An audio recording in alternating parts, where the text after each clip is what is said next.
Welcome to this great celebration of this green space here at Greenmount Recreation Center. My name is Bob Wall. I'm Deputy Director of Bureau of Recreation and Parks on the recreation side.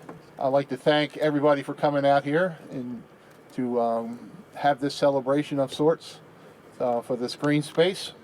Thank the BCRP staff. There's a whole lot of folks involved with this project from the Recreation and Park side.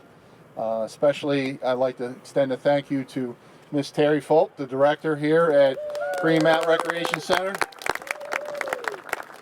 who does a wonderful job with all the kids and the adults and creating a space and a community that is great and continues to be great. I'd like to thank the Telesis Corporation for all they've done with regard to this project and all the other partners and community folks that were involved with this project as well. Their hard work and dedication to this renovation of this community space will go far beyond what happens today. It will go on into the future for other generations to enjoy. The importance of this community gathering space, I thought back into my growing up in East Baltimore in McGelvery Park, where I had three pretty big parks. I had Patterson Park 3 blocks away, I had Elwood Park 2 blocks away, and I had Bocheck Parks 5 blocks away, that were key to my childhood and young adulthood growing up and made me who I am today. But more importantly, the little space that we enjoyed as a community more was, it's called Library Square now. Back in the day, we just called it the Square. It was located directly behind the Enoch Pratt number 13 library. When we didn't get to the big parks in the community, we spent many hours in that little square, being creative, doing all kinds of games, and just creating the friendships and the camaraderie that every child deserves, every citizen of Baltimore deserves. I can only hope that Library Square for me was a magical and special place. I can only hope moving forward after today, it will be the magical and special place for the Greenmount community as well. So at this point in time, I'd like to bring up Catherine Stokes from Telesis Corporation to say a few words. Thank you so very much. And again, thanks to all the partners. I know a lot of hard work went into this project, and what it was before and what it is now is just unbelievable. Thank you so much.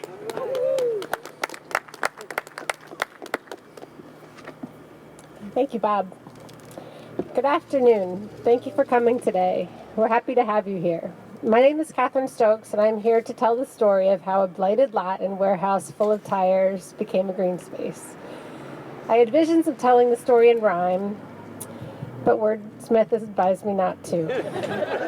Wordsmith advised me not to quit my day job, where I work at Telesis Baltimore with Quinn Pregliasco, William Middleton, and Tiffany Sims, whose collective efforts led to the transformation of this green space, and who are working every day to implement the continuing redevelopment of the Barclay and Midway neighborhoods.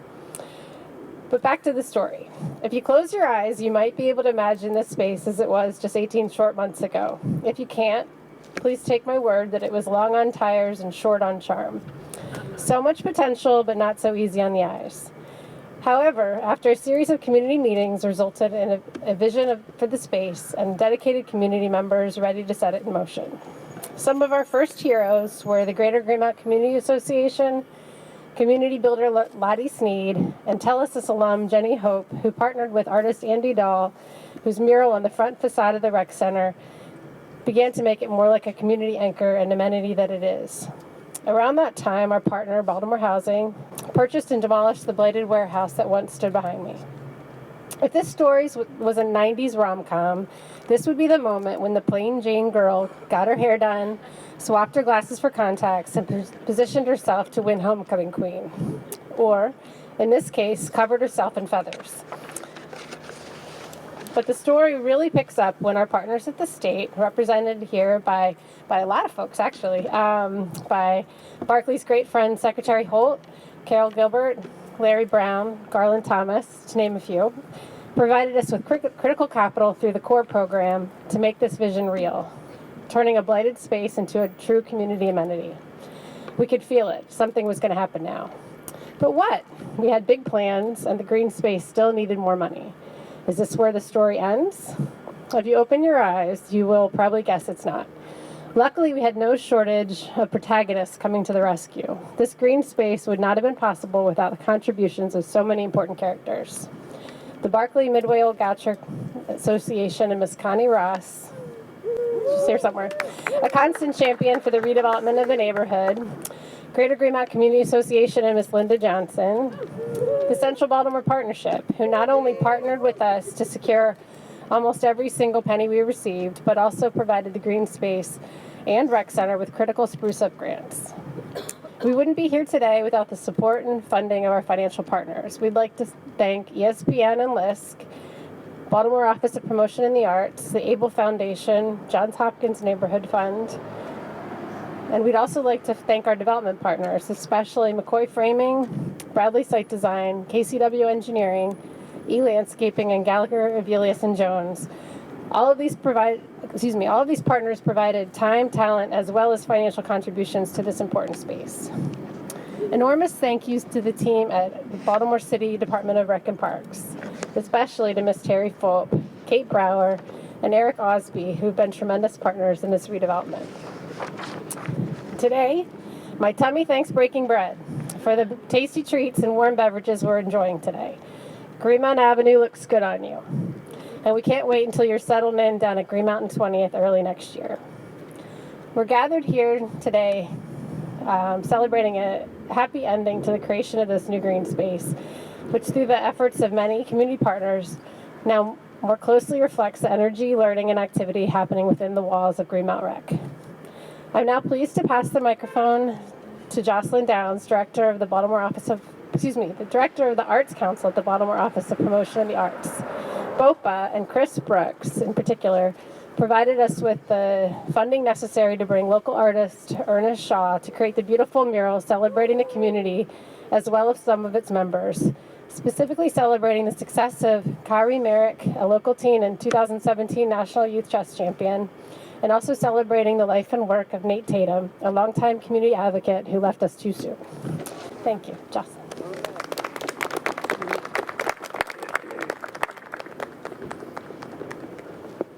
Good afternoon. The Baltimore Office of Promotion of the Arts is pleased to be a part of today's celebration. With support from the Baltimore City Department of Housing and Community Development, the Baltimore Office of Promotion and the Arts administers the 2019 Community Arts Grants. These grants support artists and communities working collaboratively to enhance quality of life in Baltimore's local communities through visible, memorable art projects that reflect the ideas and values for those for whom it's created. Through this program, BOPA has experienced great success throughout the city by providing opportunities to community artists while strengthening Baltimore City neighborhoods. This program is focused on helping neighborhood revitalization, abating graffiti, providing artists with work in their own field, providing citizens with another access to art, and engaging the community at large to take an active role within their own neighborhoods. Telus Baltimore Corporation is a recipient of the 2019 Community Art Grant, and they collaborated with the community of Barclay, Baltimore City Recreation and Parks, and muralist Ernest Shaw to design and install this community artwork titled Legacy. This mural so adequately reflects the history, beauty, hope, and connectedness of not only a people, but of generations of yesterday and those to come. Thank you, Ernest Shaw, for yet again capturing the spirit of a community's vision of themselves. You are truly a gem in the world of visual artists within Baltimore City, and we are so fortunate to continue to support the amazing work you do within our communities. And to Chris Brooks, the project manager, administrator, and community arts specialist at the Baltimore Office of Promotion of the Arts, we thank you too for your tireless work within the community and guiding this project from start to finish. Thank you, Baltimore City Recreation and Parks, for your permission to work on your properties and continued support for collaborative art-making projects. We share a collective vision to make Baltimore a more vibrant and beautiful city. Thank you very much.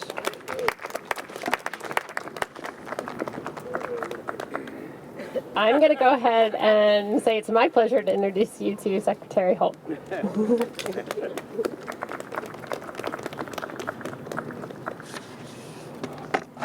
Well, good afternoon. What a beautiful day. I bring here more than just money that has contributed towards this great project. I bring a deep passion for the arts, for active recreation, for culture, for allowing our children to express internally what's inside their hearts and their souls. And so I couldn't be more proud, I couldn't be happier to be part of this ribbon cutting and, in a sense, groundbreaking. We in the department focus on eliminating blight in Baltimore City through Project CORE, creating opportunities for renewal and enterprise. And a lot of the blight removal and the redevelopment has been associated with the creation of green space, because green space is so healthy to the fabric of our children. I think it's a sad thing when our schools lose a focus on recreation and lose a focus on the creative arts. And I'm so thankful that the City of Baltimore, through their Park and Recreation Council, and through the creative efforts of individual artists, and through the children who've come here and recited poetry, is really added to what is, as I say, much more than dollars and cents. So I'm very proud of our relationship with Telesis. It's much more than bricks and mortar, and that shows here today. Bless you all, and thanks for a great job.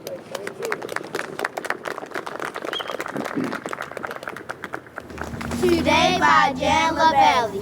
Outside my window, a new day I see. Only I can determine what kind of day it will be. It can be busy and sunny, laughing and gay, or boring and cold, unhappy and gray. My own state of mind is the determining key, for I am the person I let myself be. I can be thoughtful and do all I can to help, or be selfish and think just of myself. I can enjoy what I do and make it sick fun, or gripe and complain and make it hard on someone. I can be patient with those who may not understand, or belittle and hurt them as much as I can. But I have faith in myself and believe in what I say, and I personally intend to make the best of each day. All right, folks, we're going to resume the program. If I can bring up Councilman Robert Stokes real quick to make a couple comments. Councilman Stokes, it's all yours. Okay, thank you. Hey, what a wonderful day here in Baltimore. Come on now. And I'm glad the media's here, because there's some great things happening in Baltimore, and I'd like the media to come and see all the positive, wonderful things that's happening in this city, because this is a group effort by the community, the rec center. Where's Terry? Hey Terry, thank you for all your help. I just want to mention some of the partners: Rec and Parks, Housing Authority of Baltimore City, Project CORE, Able Foundation, Telesis Corporation, Central Baltimore Partnership, ESPN Local Initiative Support Corporation, Baltimore Office of Promotion Tourism, Johns Hopkins Neighborhood Fund, C.L. McCoy Framing Company, E-Landscape Specialty, and Gallagher and Jones. I just want to mention one thing. This is great because our young people need these kind of activities in their neighborhoods. And this is great, and all I want to say to the community and to the residents here, this is your park. You have to take care of it. Thank God for this time. You have to take care of this park. When Miss Terry is not here, you got to make sure don't nobody destroy this space. Because it's for the community, but it's also for our young people. So I'm asking that this community, along with our young people, create your own park board. Create programs on this park when it's warm, even in the wintertime. Again, this belongs to you. I'm going to ride past here to make sure it stays like it is, but I can't do it by myself. The mayor can't do it by herself. But together, along with the community, this park will look like it looks now. Thank you. Who's next, Senator? Senator Mary Washington for a couple words. Thank you. Good afternoon, everyone. You know, it's so warm out because of the energy right here, the excitement here. I don't mind being out here, and thank you all so much for being here. This is a perfect example of the combination of the arts, of leaders taking responsibility for their community, of our police officers here, of our neighborhoods, the Harwood Community Association. So many people have come here today to make this possible. I'm excited to see this mural here. Look how great, and I would like you to give the muralist a round of applause if you would. As Ernest Shaw is the mural artist. And again, this is an example of that. I also want to thank the Department of Recreation and Parks. Give them a hand for holding it down in these communities. We love to see these types of parks all over the city, and there are examples, they're popping up all over, and it's a great way to transform vacant, abandoned space into creative places where people can enjoy themselves. The Mayor's Office and the Baltimore Office of Promotion, BOPA, again, who is our partners here, and as the state center of this district, I'm truly excited to celebrate this improvement to our recreation center, imagining that it goes from an empty space to a warehouse. I want to thank the leadership of our mayor, Jack Young, for being a part of this. I want to thank the city council for being here today. And again, this is just the start. This is just the start. And as just what was said earlier, this is your park. You've shown a commitment to the community. I know it's going to stay clean. I know it's going to be okay. I'm not even worried about. What I'm worried about is that the next thing that we're going to do is take care of that next vacant spot, right? I'm focused on what's the next thing that we do. I know you've already shown the leadership. You've shown what leaders are, that leaders take responsibility for what's happening in their community. So thank you so much. I'm honored to be your state senator and look forward to continuing to work to you to make Baltimore a better place. Thank you. Oh boy. Wow. I know that Ms. Terry used to talk about the building that used to sit there and wanted this to be a part of a rec center. I'm just talking about something that you used to talk about. But I want to recognize Councilman Leon Pickett, who have joined us. Thank you, sir. Okay. I gotta make sure I recognize them. Gotta keep my votes in place. But I want to thank Secretary Kenneth Holt, Councilman Robert Stokes, of course, Senator Mary Washington, Robert Wall, who is leaving us. He's getting ready to retire. I'm a little sad about that because he's Santa Claus, and I told him he have to come back and be Santa Claus at my tours and times. And Jacqueline Downs from BOPA, and Catherine Stokes from Telesis. First, I want to thank Bob and Reggie and all of their incredible hard-working team over at Baltimore City Department of Recs and Parks. Since taking over, my administration had placed a renewed focus and priority on investing in enhancement and reestablishment of recreational facilities and opportunities. Look at this great new green space for the residents of this community to take advantage of, and it will provide amazing opportunities for this neighborhood. Centers like the Greenmount Rec Center are crucial to the health and wellness of our communities. And this renovated space is an extension of Baltimore City Recreation and Parks' effort to keep all residents active and engaged. Investment like this in our neighborhoods and in our young people are how we turn the page in Baltimore. I'm focused on trying to show these young people there's a better way and that life has more to offer than the corner. I want to salute again Recreation and Parks and Telesis Corporation for coming together to make this great project a reality. These type of public-private partnerships are a welcome tool and vital to our efforts to advance Baltimore for all. I also want to acknowledge our artistic contribution to this project and thank artists Ernest and Andy for the great mural. I know there's a long list of donors and partners that made this project possible, and I want to thank each of them for their efforts in making this a major impact in this neighborhood. I like to read the donors off. I know that the senator did it, but the donors are Central Baltimore Partnership, the Able Foundation, Project Core, ESPN, I was shocked, ESPN, Johns Hopkins Neighborhood Fund, Baltimore Office of Promotion and Arts, E-Landscaping Specialty Solution, the Housing Authority of Baltimore City, Gallagher, Evelius, and Jones. I don't know why I messed that up. C.L. McCoy Framing, KCW Engineering Technologies, Bradley Site Design, and again, the muralists, Andy and Ernest. And again, I want to thank you again to everyone involved, and thanks to everyone who came out to celebrate this new space. And now let's welcome Wordsmith. Are they here? Oh, come on up. Oh, you already did your thing. Oh, I missed your thing. Oh man, can you do it over again? All right. Thank you so much. 3, 2, 1. You ready? There you go. Oh. Everybody quiet.